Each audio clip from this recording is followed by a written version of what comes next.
Presiden Joko Widodo mengenakan baju adat Paksian dari Bangka Belitung saat menghadiri sidang tahunan MPR RI hari ini, dilansir dari Kompas.com. Sudah menjadi tradisi tersendiri jika Jokowi selalu memakai baju adat nasional ketika menyampaikan pidato kenegaraan di Komplek Parlemen Senayan tersebut. Tahun 2022 ini, pilihan pemimpin negara kita jatuh pada pakaian berwarna hijau dengan motif pucuk rebung. Baju Paksian berwarna hijau memiliki filosofi kesejukan, harapan, dan pertumbuhan, sedangkan motifnya melambangkan kerukunan. Motif pucuk rebung disulam dengan benang keemasan yang senada dengan hiasan kepala yang dipakai oleh Jokowi. Bawahannya berupa kain songket berwarna merah dengan benang emas yang mewah.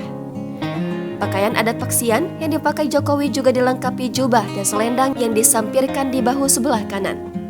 Gaya busana dan posisi ini melambangkan seorang laki-laki yang bertanggung jawab dalam kehidupannya. Baju adat Paksian selama ini kerap dijadikan busana pengantin di kota Pangkal Pinang, Bangka Belitung. Busana ini merupakan bentuk perpaduan budaya Arab, Melayu, dan Tionghoa yang kental di daerah tersebut. Konon, hal ini berawal dari adanya saudagar dari Arab datang ke Bangka Belitung untuk berdagang. Namun, ia kemudian terpikat dengan gadis Tionghoa lalu menikah dengan masyarakat lokal tersebut. Pernikahan keduanya lalu memadukan busana yang bercorak Arab dan Tionghoa sekaligus. Karena pakaian tersebut terlihat indah dan juga menarik, masyarakat adat setempat mulai mengenakan pakaian yang sama.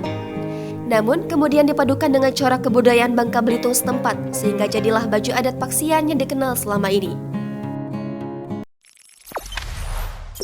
Jangan lupa subscribe, share, komen, dan like ya!